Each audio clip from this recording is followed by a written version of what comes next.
বিসমিল্লাহির রহমানির রহিম। আজকে আমি কচু শাক দিয়ে মুসুর ডালের রান্নার রেসিপি শেয়ার করব। ভিডিওটি ভালো লাগলে লাইক কমেন্ট শেয়ার করবেন। আমি প্রথমে কচু শাক ধুয়ে পরিষ্কার করে নিয়েছি। এখন এখানে দিয়ে দিচ্ছি মুসুর ডাল। আমি এখানে 1 কাপ মুসুর ডাল নিয়েছি। এখন আমি দিয়ে দিচ্ছি কাঁচামরিচ আমি কেটে দিয়েছি,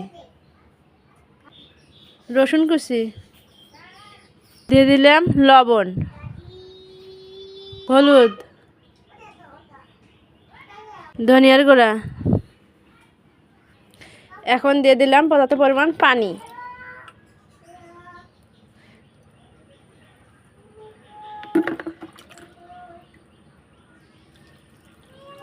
আমি এই ডাবু দিয়ে 3 ডাবু পানি দিলাম,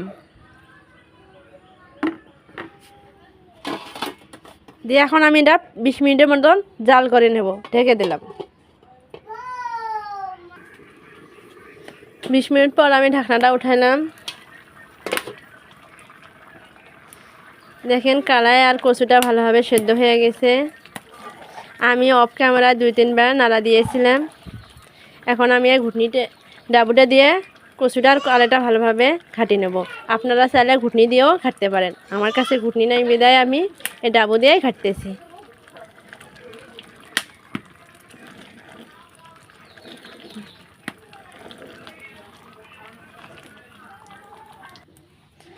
দেখতে পাচ্ছেন এখন কচু আর কড়াইটা ভালোভাবে ঘাটা হয়ে গেছে।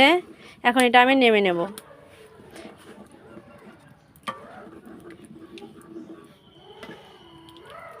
ঘুটনিতে ঘাটলে আরোটা সুন্দরভাবে ঘাটা হবে।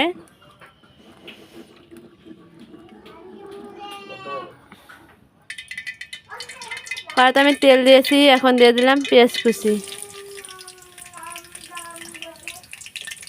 রসুন কুচি,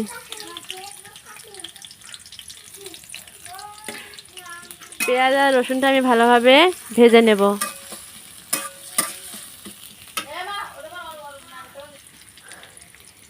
দিয়ে দিলাম একটা তেজপাতা, শুকনো মরিচ দিয়ে দিলাম। তার ভালোভাবে এখন ভেজে নেব। দিয়ে দিলাম কাঁচা জিরা,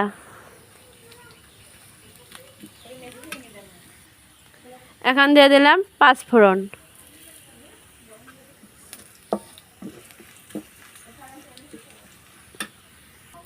দেন সব কিছু ভাজা লাল লাল হয়ে গেছে। এখন আমি কচু আর কলাই বাটাটা দিয়ে দেব। এখন আমি কচুটা দিয়ে দিলাম।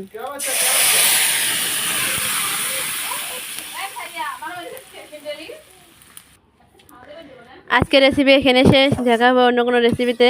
ধন্যবাদ, সবাই ভালো থাকবেন।